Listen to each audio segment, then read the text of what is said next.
Good morning, everybody. Welcome to the Vineyard. My name is Amos. You can have a seat. I'm really glad you're here. Thanks for coming. Our mission here at the Vineyard in Chester Springs is to love like Jesus. But I think inseparable from that mission is the reality that we want to experience the love of Jesus. And so we are people who love like Jesus, but only because we lean into the reality that we are loved by God. We never want to move away from that. We are also people who are trying to do that together. There's no authentic biblical faith apart from community, apart from people who have said, we are going to follow Jesus together, and when things get hard, we're not going to divide, but we're going to do all we can to stay united. And so once a year, we will ask you to commit or recommit to each other. And we call this partnership. And this is actually my very first QR code that I've ever created. I tested it. And we will show a video here in just a minute of a few of you. You're proud. Thank you. I'm proud. You're proud. I'm proud. You can get the partnership commitment in print. If you go to that website, there will be a video, though, where the partnership commitment is presented. And there is a frame over kind of in the spotlight on a table over there where you'll be invited to sign here at the end of the message or teaching. And so maybe you've heard it before, maybe it's something that you want to consider. We're not pressuring anybody into this commitment, but it is a way that we say this is who we are, and yes, we're in this together. It is not a reflection of your value or your worth, whether you sign it or not. You can belong without being a partner at the Vineyard, but we think it's an important step in maturity, in becoming part of a community or a church. And so I want to talk, first of all, a little bit about how people relate together or form communities. I bring this up at least once a year because I think it's really easy to lose sight of this idea, and we need to kind of refocus or recommit to the bounded set versus centered set concept. And so there's a lot of people who organize around a bounded set. Some churches do that. We are not one of those churches. And so in a bounded set, you are either in or you're out. You could think of your library card like this. Assuming that you behave relatively civilly inside of the library and assuming you pay your fees, you're allowed to be a member of the library. There are certain groups that have very high walls, certain groups that have very low walls, but there's a lot of emphasis on that border. You either believe these things and you're in, you don't, then you're out, and if you try to leave, we're going to try to keep you in and do all we can to pressure you to stay, let's say. It's not even a bad thing to have a bounded set. We are people who consider leadership a kind of bounded set. We're asking for a certain level of commitment, a certain degree of like behavior, of character, of the way that we're going to post on Facebook. There's a different level when it comes to leadership, but here in the Vineyard, we operate in terms of like a community that we're trying to form in the centered set mindset. And so a centered set is all about direction and movement toward that center thing. For us, the center thing is Jesus. And so we're moving toward Jesus or we're moving away from Jesus. If you're here in this building today, I think you're at least oriented in the direction of Jesus. We want to shape our lives around Jesus. We want to learn to love Jesus. We want to experience the love of Jesus. We know him as a person, though, not as a set of ideas. In partnership, we are saying we are going to link arms together with other people, just like this. Here's the visual. Thank you. Welcome.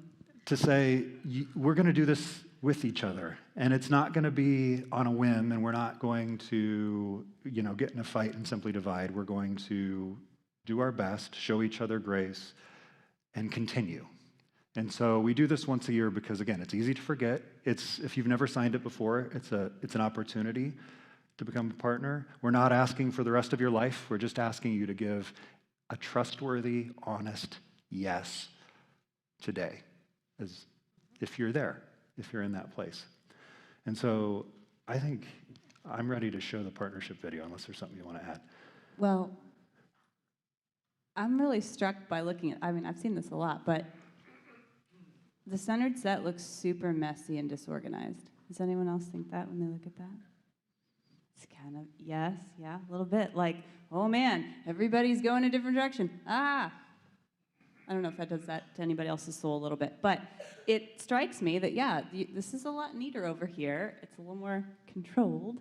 Tidy, but this is going to require some real forbearance, some real faithfulness, some real commitment to do life well and in a healthy way when everyone is when we're allowing God to be God for other people and let them go at the pace they're going and let the Spirit lead them. And when we're coming from all different places in life, different faith traditions, different upbringings, different political beliefs. That's one of the beautiful things about this community is you will find that people that are sitting beside you, behind you, that you're in life group with, the more you get to know them, the more you realize that our stories are pretty different. We come from different places, but we're orienting around a single person, and that is Jesus. All right. Beautiful. All right. Can we show the partnership video, please? Thanks. Okay.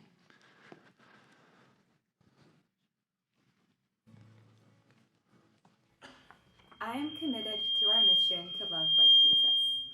I am committed to our mission to love like Jesus. I am committed to our mission to love like Jesus. I am committed to our mission to love like Jesus. I am committed to our mission to love like Jesus. At the Vineyard Chester Springs, partnership is based on honest intentions, grace, love, and mutual respect. We don't want to micromanage each other's lives. We trust one another to keep our commitments consistently, not perfectly. We celebrate the mystery that despite our diversity and brokenness, it is by grace that we are all part of Jesus' body.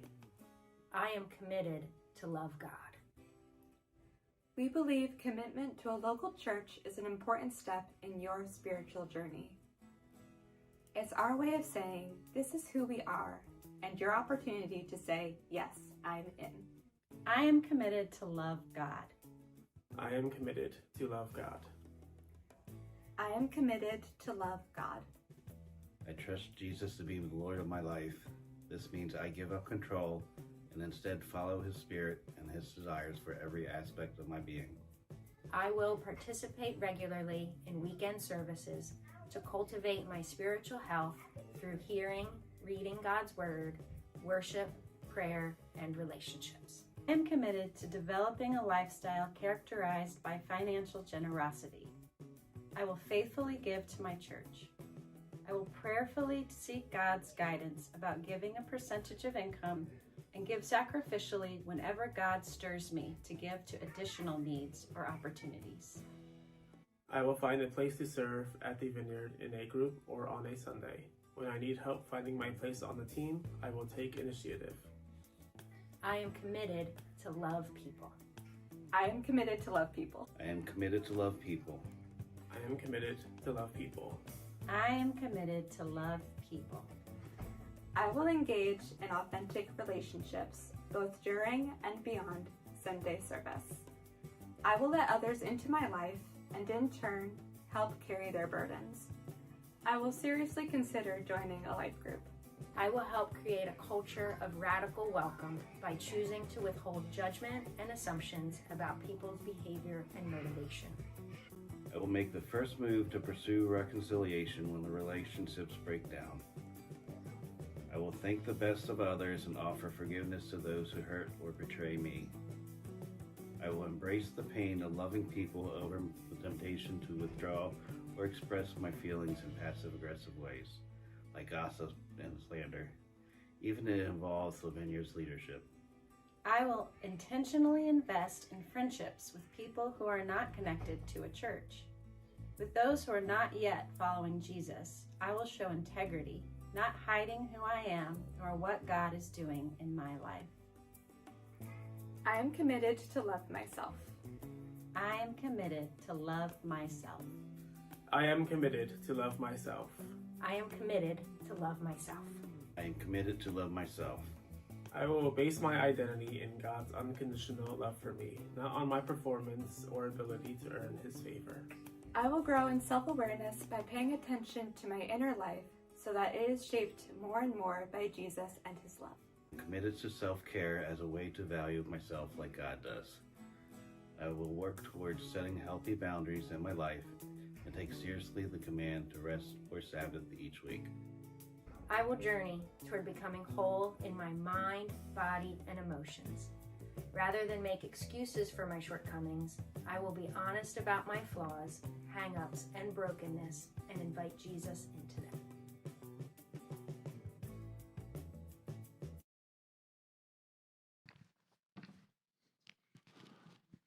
Well, I don't know about you, but I want to live a life that sounds more like that. And I know that I have a lot of work to do, and I probably won't ever get there in this lifetime, but I'm making the commitment to grow in these ways, expecting that I need to show myself grace, and I'll need you to show me grace, and we'll need to show each other a lot of grace. But when we falter, if somebody comes alongside us and says, hey, I just don't see how this makes sense. I heard you make a commitment not to slander or gossip. And this feels like slander and gossip. We're going to commit to repent. We're going to turn back to the ways of Jesus. And that's really, I think, what that partnership is. And again, if you want to look at it in print again, we got that little QR code that I made. It's so cute, little buddy. Okay. Check it out, guys. It just... One of the little pieces of partnership is finding a place to serve. It's about a lot more than that, but one of the traditions we have on Partnership Sunday is to hand out game balls. And if you've ever been part of a football team, at the end of the game, oftentimes the coach will say, man, you had a standout performance today during the game. I'm giving you the ball that we just played with on the field. And it's a token of just celebrating the way that the person has shown up. And so we want to celebrate a few people in the way that they have been faithful servants to Jesus and express that in real practical ways to serve. When I say the church, you know I don't mean the building, I mean the people, us.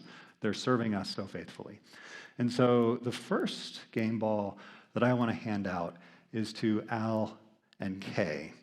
And I know that Kay is home sick today with a kid, but can you come up and represent? Come up, come up. Come on down, Al.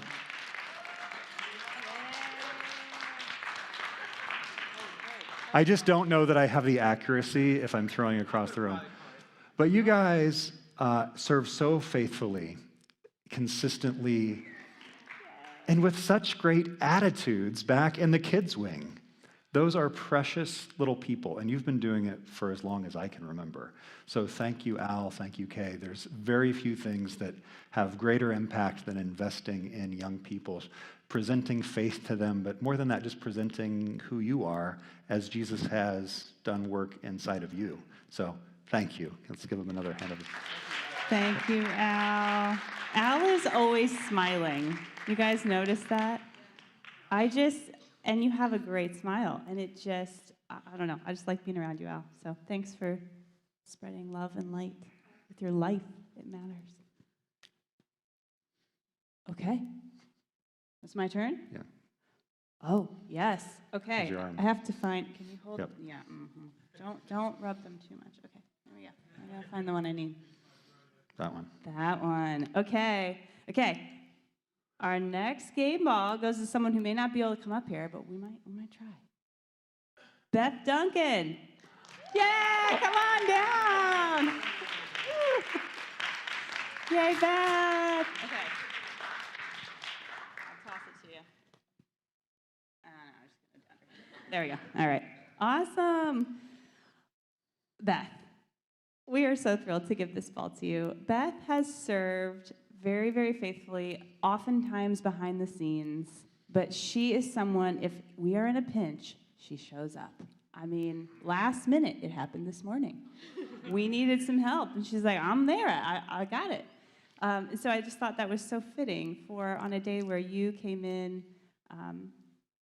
to help us out last minute to honor you in this way.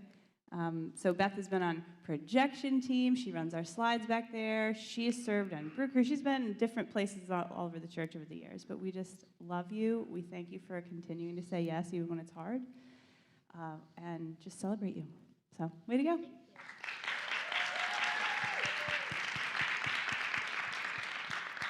And may I just add, it is no easy thing to know what I'm going to say next when you're running the slides. So anybody who's back there knows that I don't follow a script.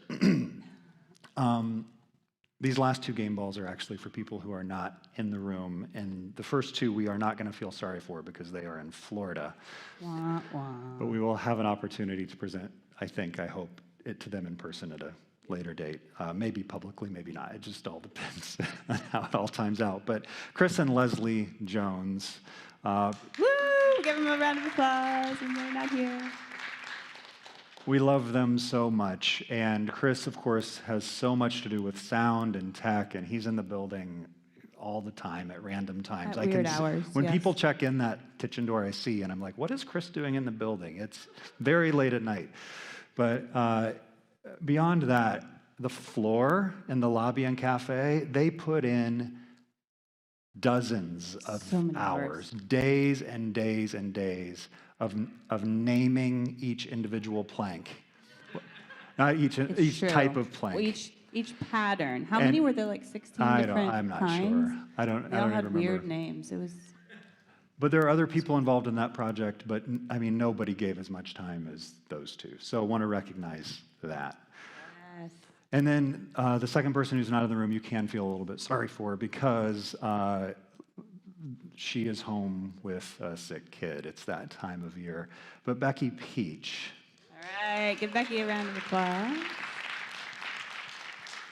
Has done so much for our youth group in the last year. Like the amount of preparation, intentionality, and vision, and I cannot understate that. The amount of vision that she brings to the way that our teens are growing spiritually, relating to each other, is really remarkable.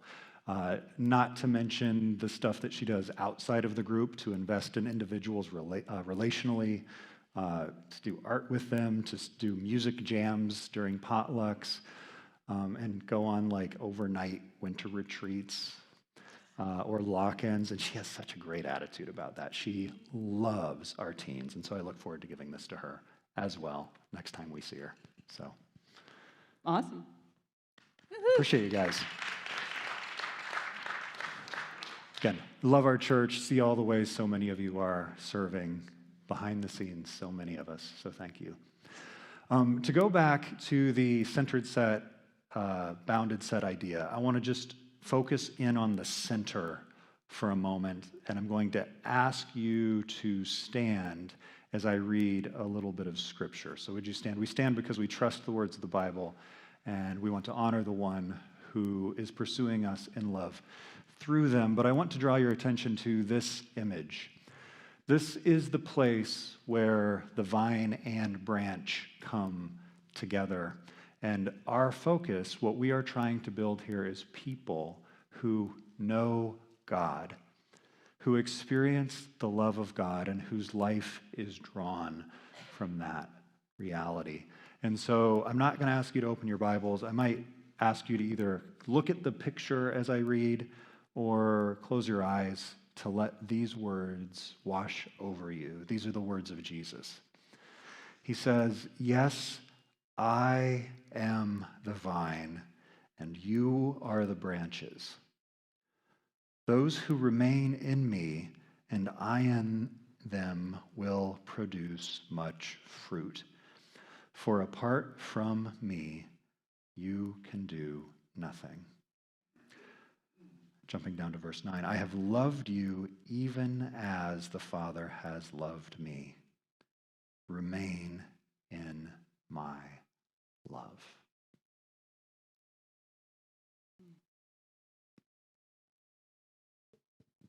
We'll read that one more time.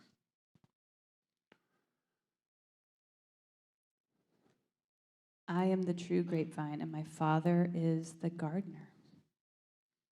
He cuts off every branch of mine that doesn't produce fruit, and he prunes the branches that do bear fruit, so they will produce even more.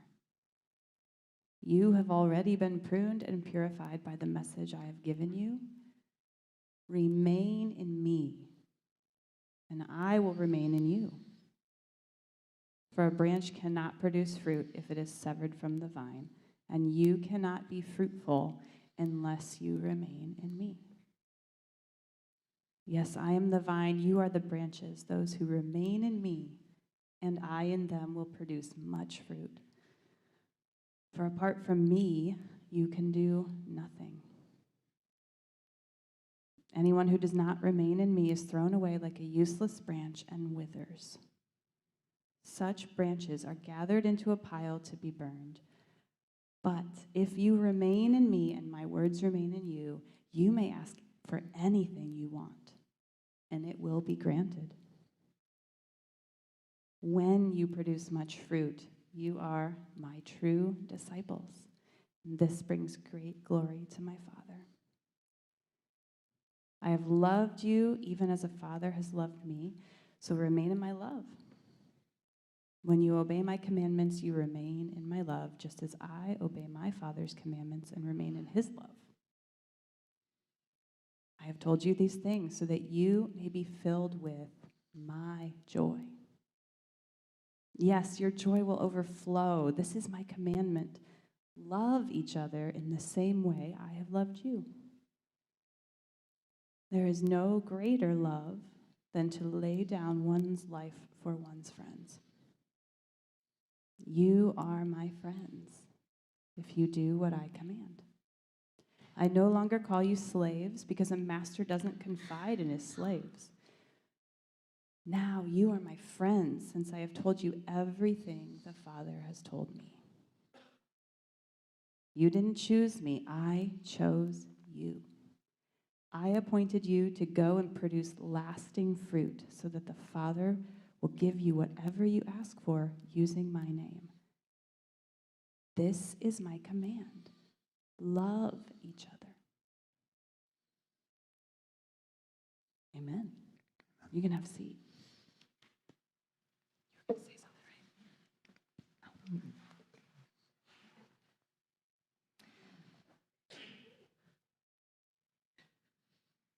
right? It strikes me as I read that Jesus taught all sorts of parables. He was always using stories to explain the meaning of life and the way to the good life and how to be well. And I think most of his other parables are actually pretty cryptic. Like, the disciples are always confused, like, what are we talking about? Because he says things like, the kingdom of God is like blah, blah, blah. And the kingdom, right, he's using analogies and metaphors. And he doesn't often just come right out and say what he means. But these words that we just read were spoken to the disciples after they had had the Last Supper. Jesus realizes his time is short. He realizes he's running out of time. And so he doesn't mince words, right? He just distills down. And he comes right out and he says very directly, hey, I'm the true vine, and my Father is the vine dresser or the gardener, and you all are the branches. There's no metaphors. This is just a direct explanation. This is what's going on. He strips away the mystery. And it's not a public message. That's the other thing that's really interesting about this. This is not a public, he's not in the city explaining all this. He's around, a table. And he's just distilling, like, this is what my whole life and my whole death is about. And then by extension, That's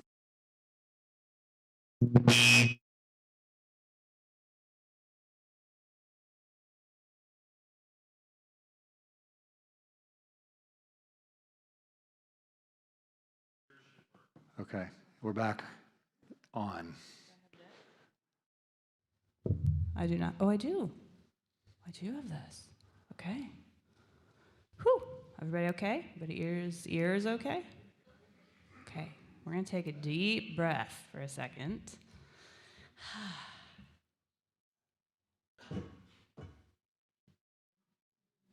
Okay.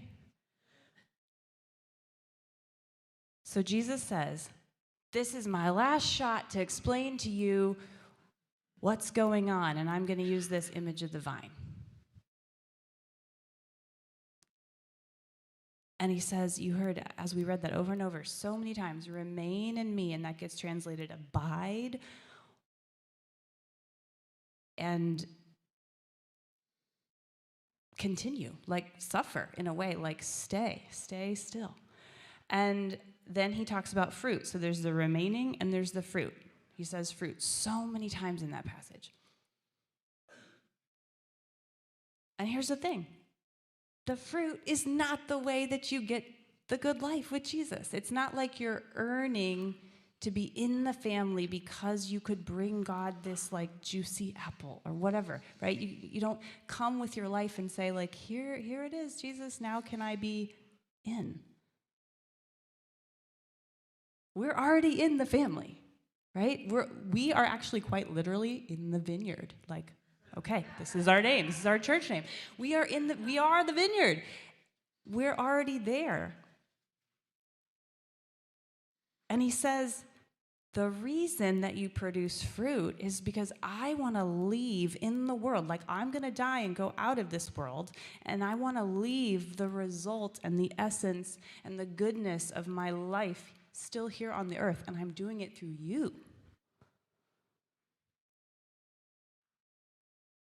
If there's any exchange of life, there will be fruit. That's what the passage says. So when you're looking up here, they're so connected that there is life being transferred.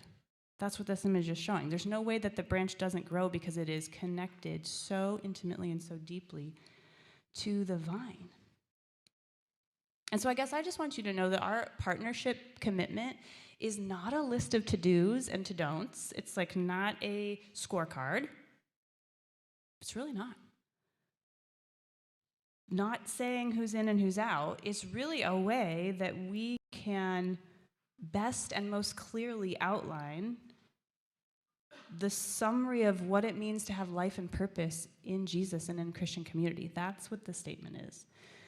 And so as you heard those commitments read, I imagine some of us are like, ooh, that one is stretching. Like, that one is hard. I don't know if I could do that. And honestly, they are. They're challenging. And that's the pruning. That's the pruning that Jesus is talking about.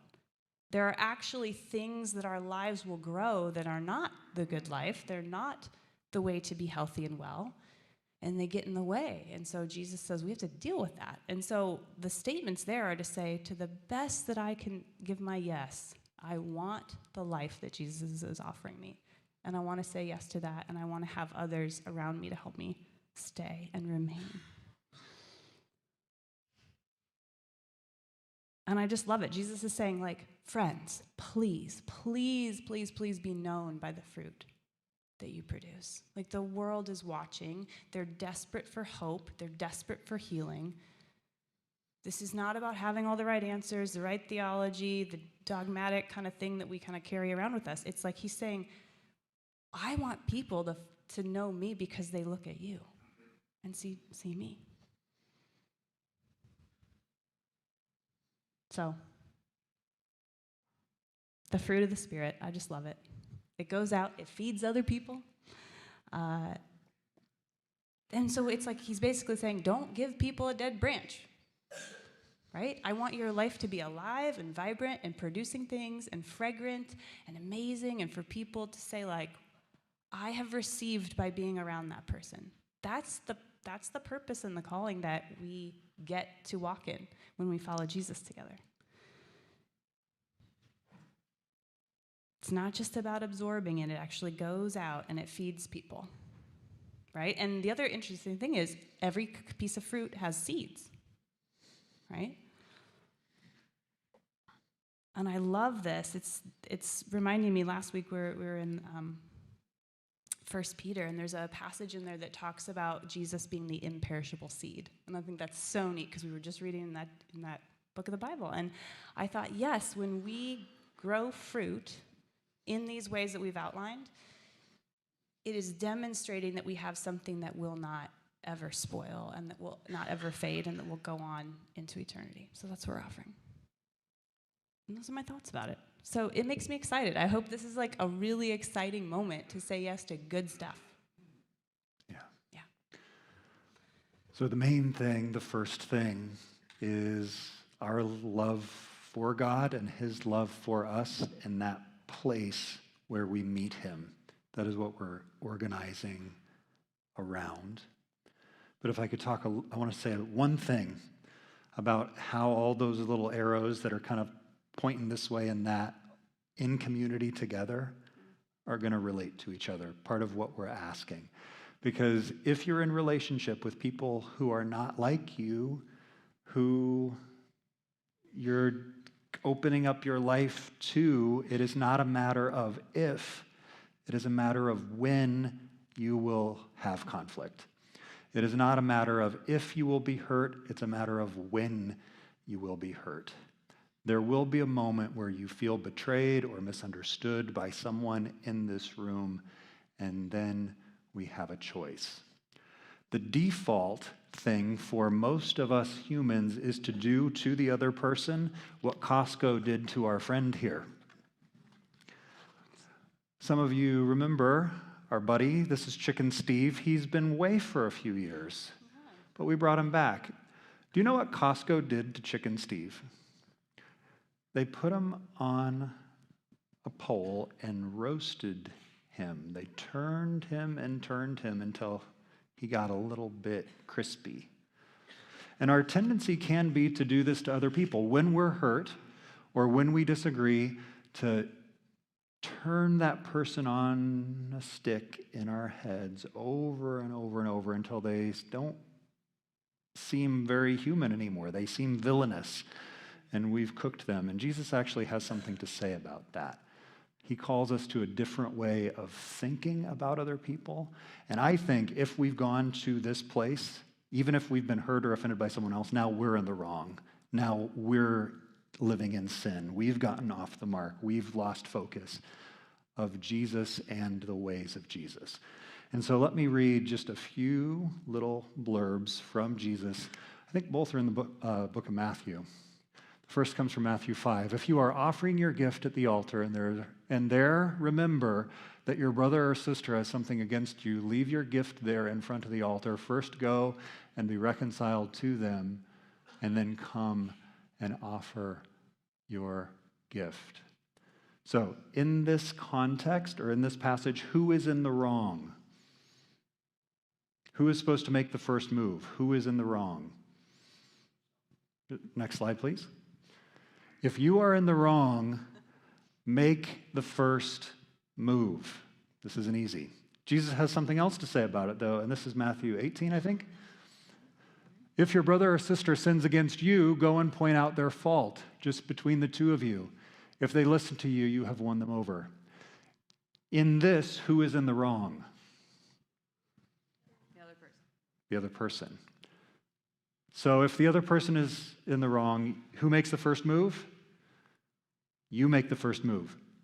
If you are in the wrong, you make the first move.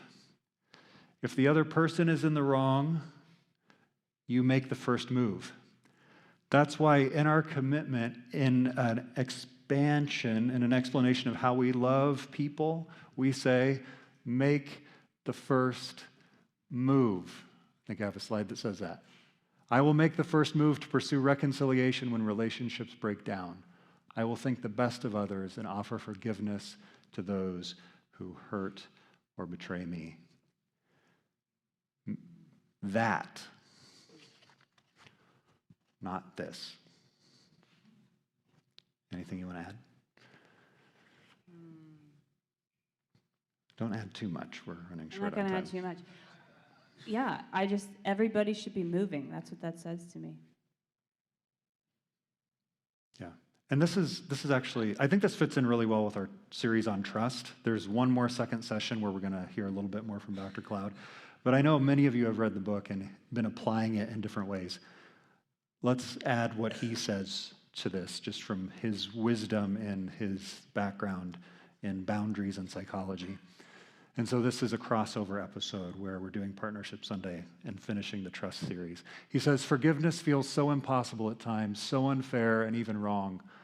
But here is the best truth I can share with you about it. If you are going to be your best, healthiest, and highest performing self, you must forgive. Forgiveness is the way you free yourself from betrayal. Otherwise, you'll be tied to it and trapped in it for the rest of your life. Forgiveness certainly is a gift you should give to someone who has hurt us, and when we give it, we enable them not to punish themselves for their wrongdoing, and sometimes, as we shall see, open the possibility of a future relationship unstained by past failure. But forgiveness is also a gift you give yourself. And I want you to see the value it has for you. To hold on to an injury and to nurse anger and bitterness is to allow a cancer to grow in your heart, mind, and soul.